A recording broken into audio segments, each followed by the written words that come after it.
I've got gremlins. I got the notification for the recording.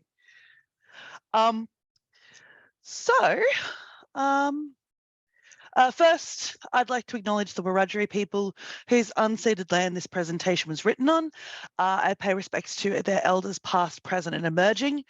There will also be some video game violence in this presentation, and I remembered as we were looking at it this morning for you all mostly, lots of squelching noises in one of the clips. So be aware for that if you're not great with squelching noises. Yeah. So I'm a PhD candidate at Deakin University in Australia. That's the weird accent. I'm currently researching the EcoGothic in video games.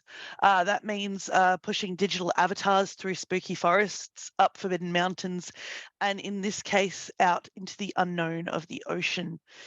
The Gothic has long been preoccupied with what lurks below the surface of the water, the intense isolation of the ship at sea and the perceived threat of what lies beneath are potent manifestations of ecophobia, making nautical or marine Gothic inextricably intertwined. I'm going to go over ecophobia and scary playgrounds a little bit more in a minute, but there's the names of the scholars there if anyone's interested. A fear of subaquatic ecosystems goes beyond the creatures tethered to reality and extends to ancient and unknowable creatures lying dormant for eons. Our anxieties about the sea extend to the hubris of our own interactions with it. Often it is humanity that creates the danger, trespasses into delicate ecosystems, and awakens ancient beasts. As a medium that often invites exploration and investigation, video games have often turned to the mysterious nature of the sea as the inspiration for their narrative and playable space. Ships and settlements in the vast openness of the sea or ocean provide human spaces to mediate player exploration. These scary playgrounds, as Perron terms them, are playable spaces that induce fear and draw on a multitude of anxieties about aquatic ecology and our status as interlopers within it. These narratives are a transmedia extension of literary stories about the sea, from 19th century tales of ill-fated voyages to weird fiction tales of mind control and invasion, to post-World War, to ghost ship myths. Today I want to explore 3 video games through the eco-Gothic anxieties they express, as well as the debt that they owe to their narrative antecedents. The goal is to present these texts as part of an ongoing discussion about ecologies mediated by transmedia eco-Gothic and eco-horror storytelling. So here's our timeline, a very rudimentary timeline of the games we'll be looking at.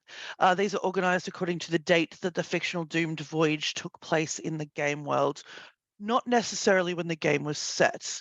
As you can see, the games under discussion place their respective nautical Gothic horror in very different historical contexts. The Return of the Obra Dinn is set in a time of hubristic exploration and endeavour, empire and oppression, a time when European expansionism and colonialism saw the continuing imposition into not only the lands of Indigenous people, but also the ecological unknown. The disaster that precedes the sinking city is born out of the fear of the unknown in a society that thought they had nothing left to uncover and despaired at the thought of the enormity of the ocean and the unfathomability of the depths beneath. There's also a lot of trauma associated with World War I coming into play in the sinking city and the naval battles that took place. Finally, the Man of Medan expresses a similar fear about the vastness of the ocean, but focuses on what can occur when humans are stranded in the isolation of the open ocean, with a world so mapped out and crisscrossed by an untold number of modern military vessels. What did it mean that we could lose trace of a ship full of sailors? What kind of atrocities and horrors can remain undiscovered and unchecked in this vast expanse? Okay, so here's the disasters concerns. So Lucas Pope's critically acclaimed puzzle game, Return of the Obra Dinn, carries with it the legacy of early to mid 19th century ecophobia and an emerging sense of guilt about humanity's violence towards nature, found in Coleridge's Rime of the Ancient Mariner, Shelley's Frankenstein, or the modern day Prometheus, and Melville's Moby Dick. Pope illustrates the culpability of the human in their own tragic downfall, using nautical EcoGothic to depict the correlation between the ecological crimes of humans and their eventual fate. The narrative of this ill-fated voyage draws on EcoGothic conventions of monstrosity, corruption, contagion, and vengeance. Linked through the memories of their deaths, the interweaving stories of the characters in The Return of the Obra Dinn demonstrate the potential for narrative-driven video games to meaningfully invoke the EcoGothic. Frogware's Sinking City, unlike Return of the Obra Dinn, was released to mixed reviews, but contains some of the most interesting and inventive allusions to the source material in nautical-themed video games. A troubled private investigator is lured to the town of Oakmont, Massachusetts, and I won't go too much into it because obviously I'm going to go into it a little bit later on.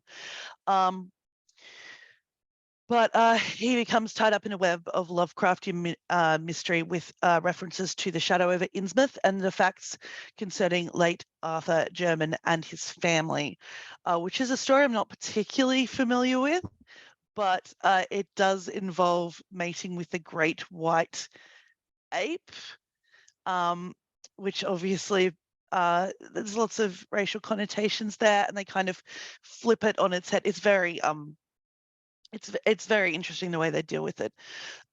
Through subversions of Lovecraft's invasion and racial contamination narratives, the game addresses its source material's very problematic history with race, the exploitation of the natural world by the human with rising seawaters through rising seawaters and a loss of human specificity.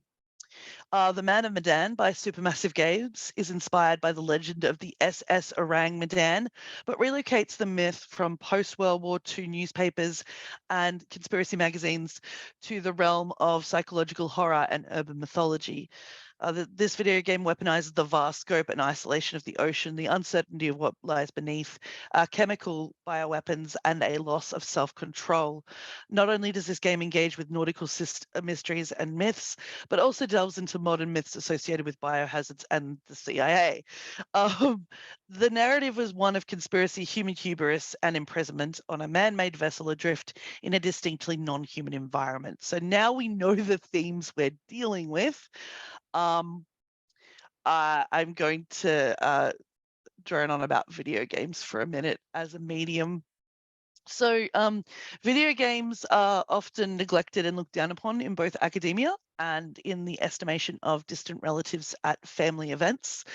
I started my tertiary education focusing on Gothic literature and science fiction. And so people were quite surprised when I started studying video games, and that I had swung so violently away from Frankenstein and Dracula to the world of Dark Souls and Subnautica. But I would argue that I've never really left Mary Shelley behind. I just learned to look at her legacy in a different way.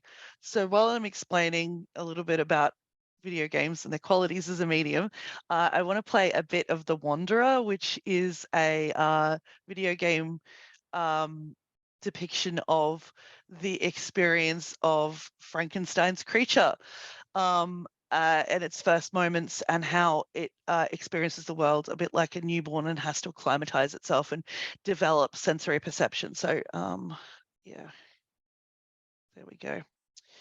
Okay, have I got volume on or off? Let's turn volume off. There we go. So this is a devastatingly beautiful and reflective game which attempts to illustrate the world from the newborn perspective. Yeah, so video games are the visual product of complex systems of processes. These are electronic games that facilitate player interaction, typically through the use of external peripherals or touch interfaces. Video games are typically understood as a blend of narratives, aesthetics, mechanics, and player interaction. This creates an immersive medium in which play has a role to play in dictating the pacing and governing the variables of the game. Video games rely on player engagement as part of the meaning-making process. Yeah, so if you look at this, you're actually leading the creature through the world. So if you have a difficult time navigating the controls, then the creature will have a difficult time navigating the world.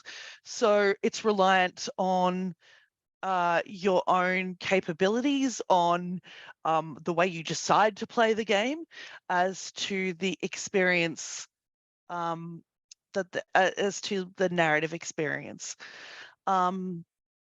Yeah, the potential for engagement and immersion in ecologies through video games can be deployed to involve the player in moral decision making, turning the player into an active participant rather than a passive observer, which is obviously really important if you're trying to get people to do something about the environment, which is kind of woven into my research. This is particularly true of the emancipated player, who is defined by Joel Farquhar as a player who consciously makes decisions and considers the moral implications of their actions. So someone who feels guilty about killing someone in a video game, or thinks about what the implications might be for the rest of the world if you do something to its detriment. Fargo makes a point to note that not every player is emancipated, therefore not every player will make reflective and considered decisions in video game spaces. So this problematizes not only the effectiveness of video games, but our role as researchers. So will the researcher interpret or engage the text differently by virtue of being emancipated? And how can we tell if a player is emancipated? And how do we account for variables in player behavior and exploration? So this is why we kind of have to play the games ourselves, and that's why often what dissuades people from doing intensive video game study is that it is incredibly time consuming. And um, and it's like I would say that it's as demanding as obviously reading literature, but people anticipate it being fun. So I think there's an extra sort of burden of it not being quite what you expect as well. So Arthur makes a case for researchers playing the games they study as early as 2003. And in video game studies, that's quite early.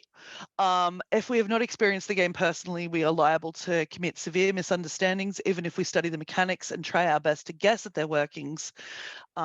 Unlike studies of films and literature, merely observing the action will not put us in the role of the audience. So it really depends what we're hoping to achieve as to what audience we address, and whether simply watching the narrative like we're doing now is enough. Informed scholarship must involve play, just like scholars of film and literature experience the works firsthand, as well as through secondary sources. So the games under discussion today, as far as mechanics are concerned, the Return of the Obra Dinn features unique puzzle mechanics, whereas The Sinking City is a fairly standard third-person adventure game. So there's shooting and maps and exploration, all that sort of stuff. Finally, The Man of Medan is a multiplayer interactive movie-style game that relies on quick reflexes after periods of inaction. Okay, a quick note on ecophobia. As you've probably heard, if you've been going to a lot of Romancing the Gothic talks, you'll probably know a little bit about EcoGothic and ecophobia. So this is a pretty rudimentary definition. You might have heard a bit of it before. So Gothic environments deal with ambiguity and uncanniness, often resulting in fears of dread and discomfort. These environments play on our less rational or ecophobic fears of nature. Shadows, darkness, animal noises, and ambiguous humanoid forms in the forest heighten the anxiety and audiovisual Gothic environmental representations. Whereas those representations of Gothic spaces rely on narration or written language to tell of a troubled history or long dormant enchantment, video games have audiovisual design and complex systems of processes with which to create Gothic effects such as discomfort, confusion, and fear. EcoGothic is the use of Gothic conventions and effects to depict ecologies, nature, and non-human organic life. Key to the EcoGothic is the deep-rooted fear of the non-human world, known as ecophobia. Estock's 2009 ecophobia hypothesis, which is definitely worth a read if you're interested, posits that human interactions with nature are predominantly those of attempting to exert control over the non-human. But human relationships with environments and ecologies are not universal. And this is really important to note because I think I underestimated this when I first started looking at it. So Racing K, Alex, and Susan S. Deborah note that for many cultures which engage with nature as part of a spectrum with the human and spiritual, ecophobia and environmental exploitation are far less relevant than reverence. So unlike the irrationality of Western ecophobia, rational and respectful fear of nature, or reverential fear, which shows a deep connection with material ecologies. So that's a quote from Alex and Deborah. This invites ethical considerations of environmental behaviour outside the eco-Gothic mode discussed by Hillard and Estock. The resulting tension from the human struggle for control fosters ecophobia, which Hillard links to the fears and anxieties that underpin the Gothic.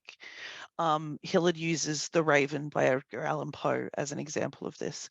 The constant ecological tension due to the sheer enormity and unfathomability of the biosphere results in a recurrent state of cultural ecophobia that, when expressed through narrative, often takes the shape of the Gothic. I'll be using the EcoGothic as a condition of game selection for my PhD, so it's something that I've been plowing out into quite extensively. Yeah. So I'm going to play some footage. So this is the game that initially had me wanting to focus on nautical EcoGothic. So I'm going to play it. I'm going to be interrupting it on occasion. So I apologize. But yeah, if you'll just bear with me.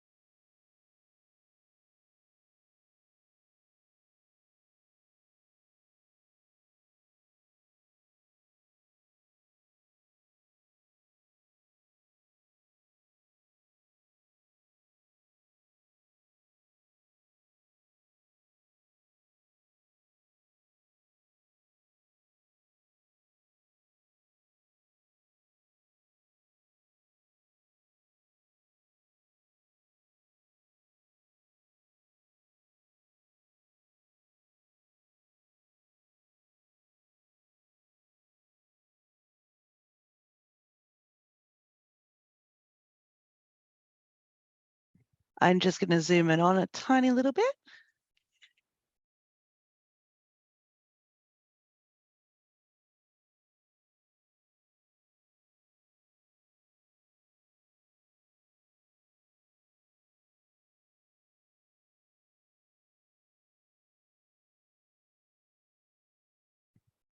So as you can see, here is this gigantic monument to libertarian hubris in the middle of the Atlantic Ocean. Now, this isn't the moment that I want to discuss, but it puts it in context really well because we're dealing with so there's been lots of essays written on Bioshock because it is influenced by Ayn Rand. So it's an intensely political video game. So I'm going to let you watch it, and I'll let you know the moment I'm talking about.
So this reveal of the city of Rapture is what really got me interested in the potential of underwater environments and the eco-Gothic. And in particular, there's a guy who's going to come across here. Yes. So this is the whale.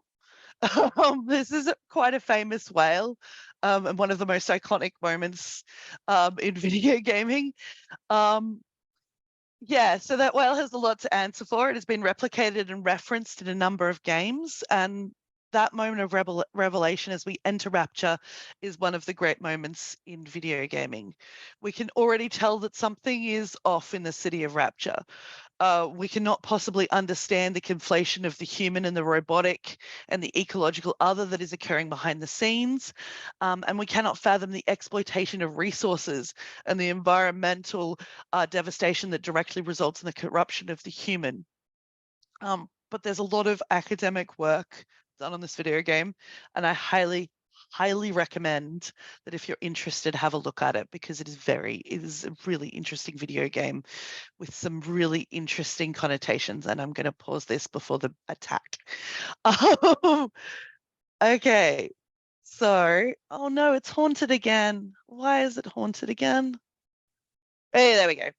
It's not haunted, it's fine. So, um, it would be difficult to talk about Deemed Voyages without giving a nod to the great significance of the Rime of the Ancient Mariner. Coleridge's poem lays out the responsibilities of the human with regard to nature, coming up against ideas of pastoral obligation and the role of the human as the biblical caretaker for God's creation. This is a time in which the divine is linked to romanticized notions of nature. By contrast, Coleridge shows the consequences of flying in the face of that connection, invoking ecological critique and arguably the eco-Gothic. Lenone, in her article, which is part of the a collection of eco-Gothic writing, writes that Samuel Taylor Coleridge's The Rime of the Ancient Mariner of 1798. Wow, Coleridge just got modern for a second there. Where the unmotivated death of the albatross is read as a crime against the one life, and where the crew fail to respond to the deed in terms of right and wrong, only paying attention to the wind and their own interests, as a proto-eco-critical text, which is obviously really important from my perspective and very relevant to what I'm looking at. So yeah, almost as relevant as the whale. So the tale I'm about to recount of the Franklin expedition will be familiar to anyone who has read Walton's framing narrative in Frankenstein, a ship on a futile journey searching for the Northern Passage. Walton's tale of hubris is designed to underscore the tragedy of Victor Frankenstein and the creature, but on its own has the markings of an eco-Gothic tale of isolation and obsession. The human is the interloper into the Arctic, and nature has ways of punishing such trespassers. Okay, the revenge of nature. Uh, so these gleeful looking polar bears, this was a theory about what happened to the lost Franklin expedition. And they look very happy, so I'm in two minds about this. Tittle notes that the revenge of nature narrative, such as those found in eco-horror texts, is characterized by the disconnection of the human from the non-human. That is, the human commits violence to nature and nature retaliates.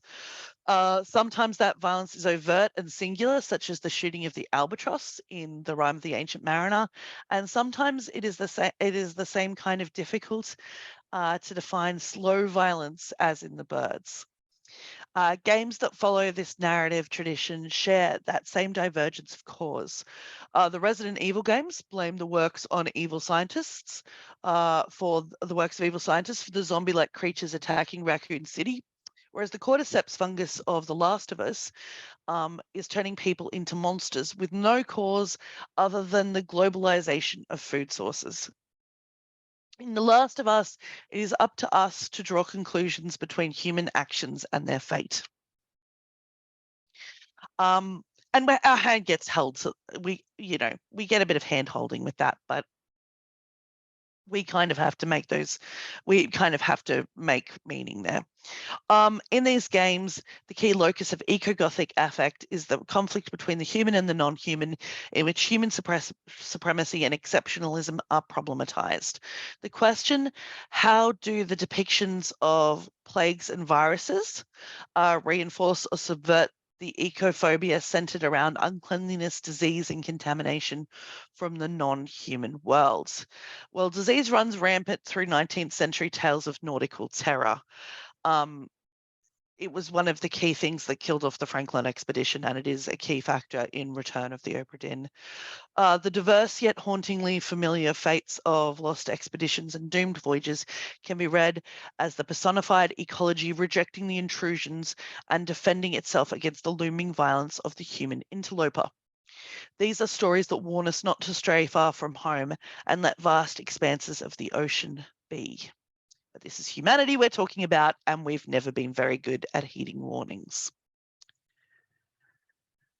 So the Franklin expedition, and I apologize to anyone who is an expert on the Franklin expedition. I know there are a lot of people really passionate about this part of history. So I'm not an expert, and yeah, it's going to be a very brief overview. The 19th century is littered with doomed voyages and expeditions. The quest for knowledge, power, and fame meant that many a hubristic plan was hatched to find some way to improve trade routes, make new discoveries, and acquire new resources. However, the fate of Captain Sir John Franklin's 19 again, oh my goodness, 1845 expedition would become notorious for its mysterious fate and grim reality. The expedition to navigate and document magnetic data for an unexplored area of the Northwest Passage consisted of two boats, the HMS Erebus and the HMS Terror. These boats and all 129 people aboard became icebound for a year in the waters of the Victoria Strait. More than 20 people, including Franklin, died before the ships were finally abandoned in 1848. The crew left the wrecks and disappeared into the Canadian Arctic. Since 1848, there have been concerted efforts to ascertain the fate of the expedition. Early searchers discovered the bodies of two men, and other artifacts. Other artifacts began to trickle back to England, painting a very bleak picture of the last days of the crew of the Erebus and Terror. In addition to the expected hypothermia, disease, and starvation, lead poisoning from their food storage techniques contributed significantly to the deaths of the crew. There was also evidence of cannibalism in the cut marks on the human bones that were recovered.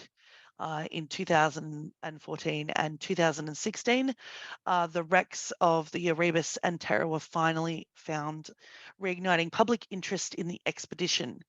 And then in 2017, video game developer Lucas Pope released The Return of the Obra Dinn. Okay. So here's the trailer for Return of the Obra Dinn.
Okay. So we're having ghosts again. There we go. So it's I find it to be quite visually stunning, but it's obviously done in a very specific artistic style. And the sound design is fantastic, but it's not everyone's cup of tea, obviously. Morgan, just a quick point. We can't hear any of the videos. I don't know if that's deliberate, but just so you know. Oh, okay. Can I stop my screen share and start it again? I mustn't have ticked the little box. Hear the brilliant sound design, didn't hear the brilliant sound design, which that's okay. I highly encourage you you'll hear an example of it later on, but yeah, it's really quite interesting the way they do it. So the award-winning game, Return of the Obra Dinn, is the best game I've played, in which the main character is an insurance auditor. Working for the East India Company, the player is tasked to ascertain the manner of death for the souls on board the Obra Dinn, which has washed up ashore with no one on board. We are there to reconstruct and bear witness rather than avenge. Narratives that illustrate the intersection of colonialism and environmental exploitation often convey themes of vengeance, justice, and righteousness. Despite the retaliatory nature of the violence aimed at humanity, video games will often charge the player with killing or defeating non-human forces. And Return of the Obra Dinn, by contrast, requires no such thing. It requires the player character to investigate and bear witness to the bitter conflict between humanity and the ecology of the sea. The player doesn't kill or defeat anything. Instead, they piece together a tale reminiscent of the Rime of the Ancient Mariner and narratives of doomed voyages from the Romantic Gothic period.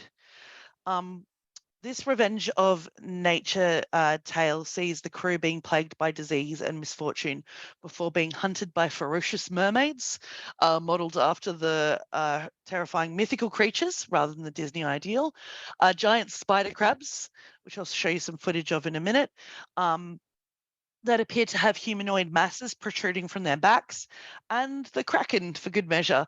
Pope deploys the mysterious qualities of the sea and the creatures that live within it to provide an eco-Gothic environment that reflects human fears about the unpredictability and power of nature. Occasionally, we get a grim reminder of exactly how isolated these people were and just how powerless they were in the face of the wrath of a vengeful sea. Okay. Can you hear that?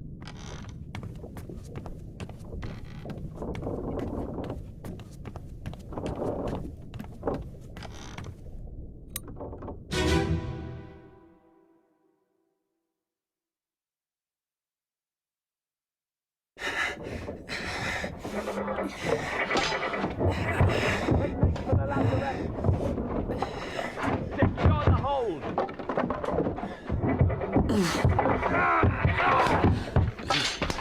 Someone shoot the damn thing!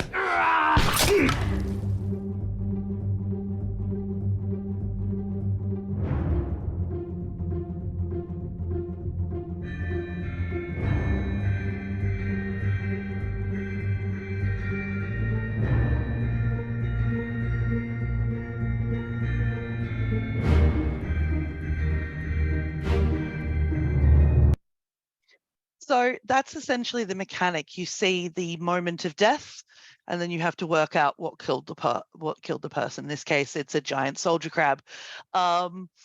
Yeah, so it's a really, really interesting game, and I'm going to be saying this a lot with all the games. I very rarely look at games that I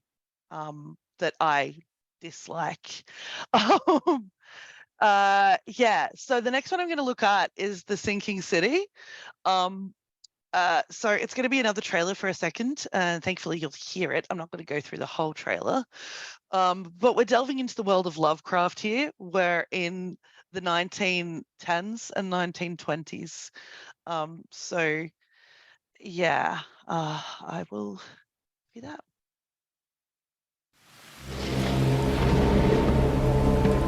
I'm Charles Reed, private detective. I've come here for some answers. visions have been getting worse.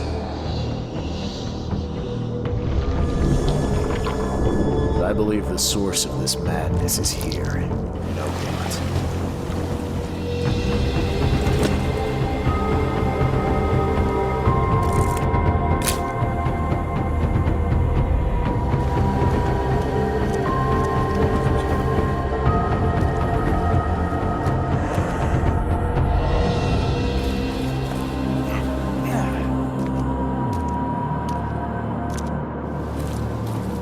This city is short on everything except dirt, rain, and things that want to kill you.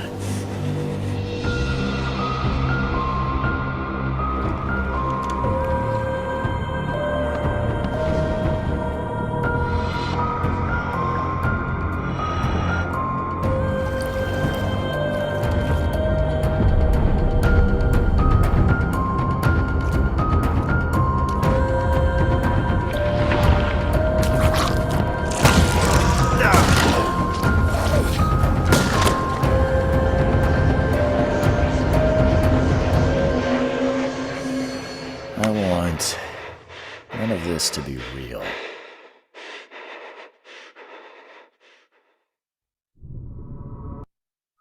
Okay, so aren't you glad you could hear those squelching noises in all their glory? That's the Sinking City. Look, it's not a brilliant game, but I love it. When video game designer Frogwares decided to incorporate Lovecraft's work into their game, they had to make a choice, specifically about some of the less savory elements of their source material. For example, The Shadow over Innsmouth features and legitimizes racism, likening hybrid species to people of mixed race and invites the persecution of them. Frogware's Sinking City tries to interrogate the racism of Lovecraft's prose and depicts Lovecraft's sinister fish people of Innsmouth as displaced refugees who have travelled to Oakmont out of desperation after their hometown is destroyed. In making the Innsmouthers fish people, Lovecraft links them to the malevolent, godlike great ones that lurk deep below the surface of the water. Conversely, when the Sinking City treats them with compassion, it calls into question the malevolence of the great ones themselves. And indeed, we actually have a dialogue with the great ones, which I can't even imagine in other Lovecraftian texts. The idea of a human comprehending and being able to respond to something like Cthulhu is quite remarkable. At the heart of the concept of the Gothic body in this instance is the notion of thingness, a body so horrifying or incomprehensible that language cannot describe it. As a result, it is ill-defined and ambiguous. The thing at the center of the chaos in Oakmont is referred to by alternate names, including Kay, the daughter, the Kraken, and Cthulhu. She has no concrete description and has an ambiguous octopoid physical form with unknown boundaries. She is the daughter of the dreaded Cthulhu and is poised to purge the earth of humanity if given the chance. Cthulhu, and the other great ones are the cosmic horrors that allow us to envisage the reclamation of Earth by nature and a righteous vengeance wrought on humankind. These Lovecraftian cosmic horrors are extraterrestrial, but they have been on Earth since before the evolution of humans, and have been lying somewhat dormant beneath the sea.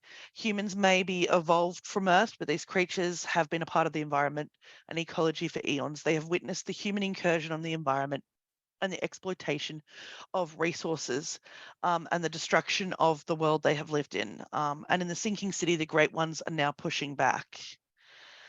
So the Cyclops. So where do our doomed voyages fit in with all of this? In 1918, the USS Cyclops was one of many ships not to make their destination in World War I. But the Cyclops has become an enduring naval mystery due to the location and manner of its disappearance. When anything goes missing in the Bermuda Triangle, people pay attention. The Cyclops silently disappeared somewhere past British West Indies on the 4th of March. No distress signal was sent, and Germany denied any knowledge of sinking the ship. The lack of definitive information about its fate makes the Cyclops a useful narrative tool. The video game under discussion, The Sinking City, uses the Cyclops as a means of establishing the uncanny perception and constant suffering of the player character. As the sole survivor of the boat's disappearance in the Bermuda Triangle, Charles Reed could be considered lucky to be alive, but he is plagued with visions and nightmares and has no idea what attacked his boat. He is, however, imbued with supernatural powers of perception, which is a neat solution to the genius detective problem.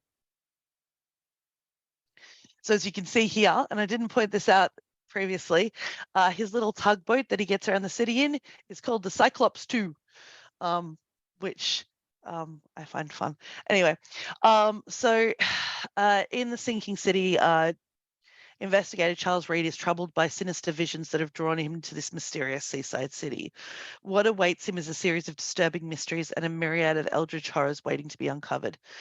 Dense with references to Lovecraft, The Sinking City is a grim detective game that allows the player to explore a decaying city plagued with monsters in the grips of an unexplained hysteria.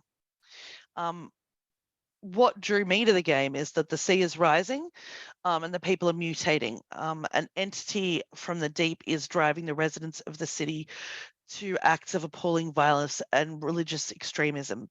It is a distinctly Gothic take on noir detective fiction. Reed spends most of his time running in and out of decrepit, monster-ridden buildings, looking for clues and experiencing disorientating hallucinations and illuminating visions. The Sinking City forces the player to make choices that are extremely morally challenging and have potentially devastating consequences. So I'm going to, and I do want to point out these Frogwares who made this also made the Sherlock Holmes games, and they've effectively just kind of plastered Lovecraft over that template.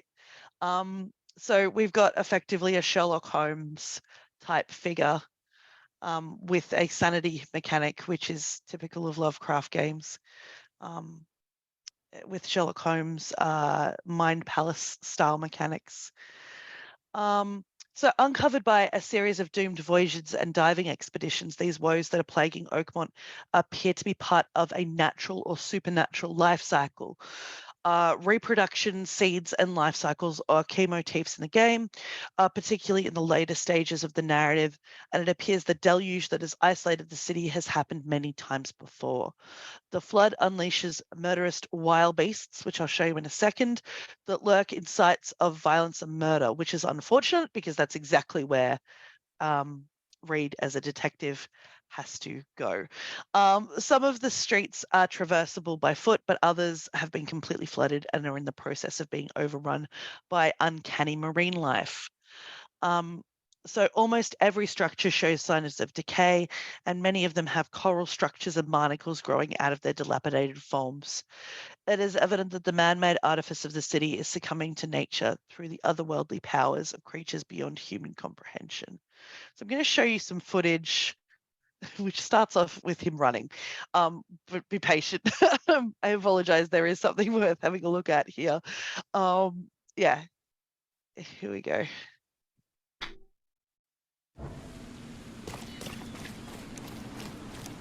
Oh, and more squelching noises.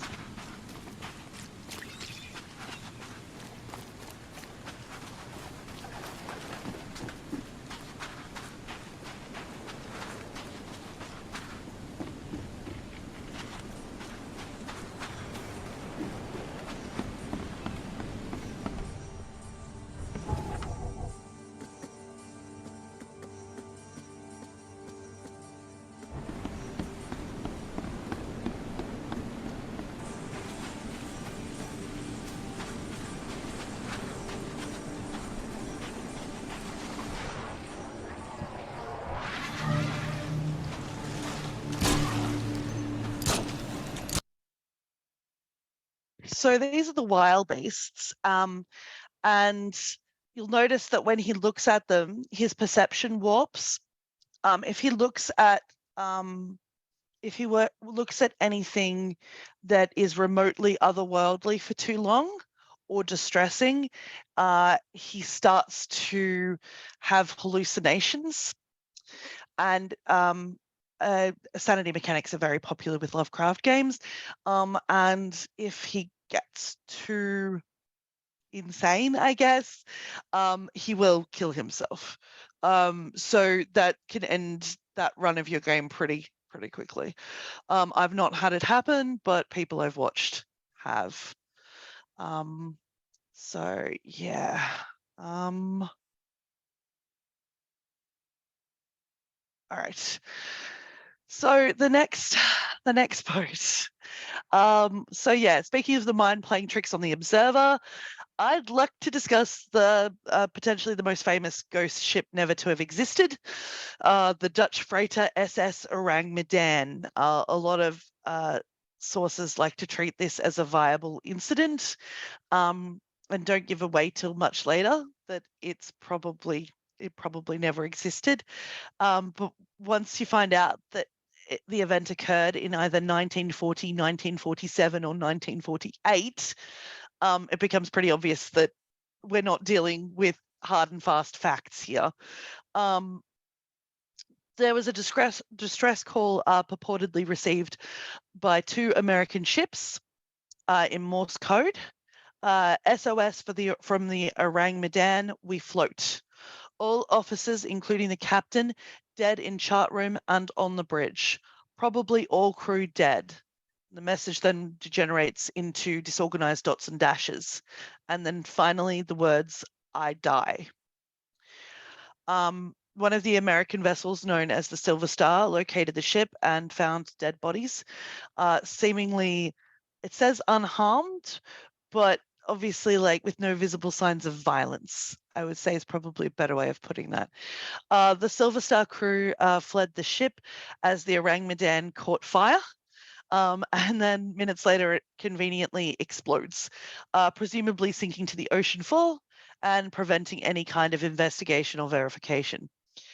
There is no record of any ship known as the Orang Medan, and theories floated around about and there are theories floated around about chemical weapons and a CIA cover-up to explain this series of events. Which I can understand, like the allure of the theory of unsecured chemical weapons being responsible for the deaths is quite interesting, and it's also the inspiration for the next game, which is Supermassive's The Man of Medan. Now I'm going to play the trailer. This one's different. Very different in the sense that it's quite cinematic rather than gameplay heavy. I won't play much of it because I've realized how time sensitive we're getting. So.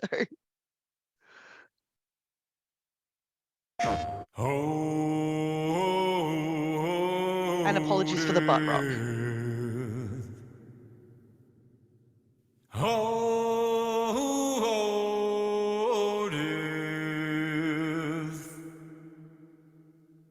Won't you spare me over till another year?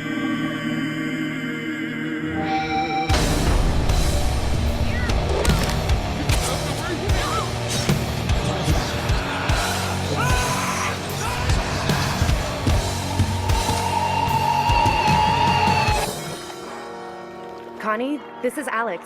Lady Killer, right here. Is everybody on board and ready to go? Who wants to find some sunken treasure?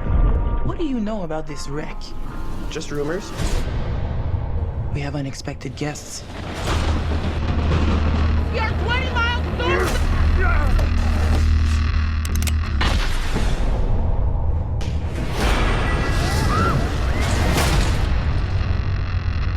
What in God's name is this? Some sort of abandoned ship.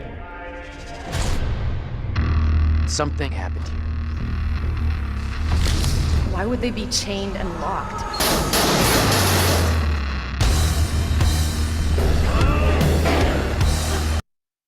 Okay, so I'm not going to play any more of that just because time.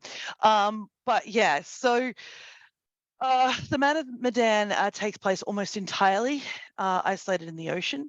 From the moment the young characters leave the jetty in their boat prophetically named the Duke of Milan, and a cheeky wink and nod to Tempest fans, they encounter incident after incident that isolates them further from the insulating comforts of the civilized world, such that when they stumble across the ghost ship Man of Medan, they have little hope of outside help. The mechanics of the game are closely aligned with film, the teen horror, nautical, supernatural horror. For the most part, the player has very little to do in this style of game that Supermassive has become famous for. You walk through environments as one or other of the young people who are being hunted by someone or something. Then suddenly there will be a quick time event that requires a fast reaction, agonizing decision, and button prompt input to successfully complete. The passive hypnotizing walking from the previous scenes is thrown out the window. You hit the wrong button, take the wrong path, and it can spell doom for your player. The burden of responsibility for these unintended consequences lies with the player, and obviously an observer can only approximate that effect. So that is where the game portion comes in. So this is particularly important in this game that relies on hallucinations caused by chemical weapons as its primary conceit. The player needs to experience a certain level of immersion to buy into the mass accidental poisoning and or violent murder of a whole ship's crew. So I'm not going to play that because here we go. So here's my inaccurate map for the conclusion. That boat should be up there. For some reason, this is Walden's. This is Mawson's expedition down here, which I've got. Another lost expedition. Like games such as The Return of the Obra Dinn, The Sinking City manifest the guilt and fear that lies at the heart of ecophobia and eco-anxiety. The Revenge of Nature narratives ask the player the Revenge of Nature narrative asks, after everything we've done to nature, what if it decided to fight back? At this time in our history, these narratives are playing out over and over again in video games. The looming climate crisis has made this narrative play out in a myriad of forms, attributing monstrosity, divinity, martyrdom, and victimhood to the ecology. And in Return of the Obra Dinn, it is a vengeful army reclaiming what is rightfully theirs. In The Sinking City, it is part of an explicit, divine, and monstrous cycle of death and rebirth.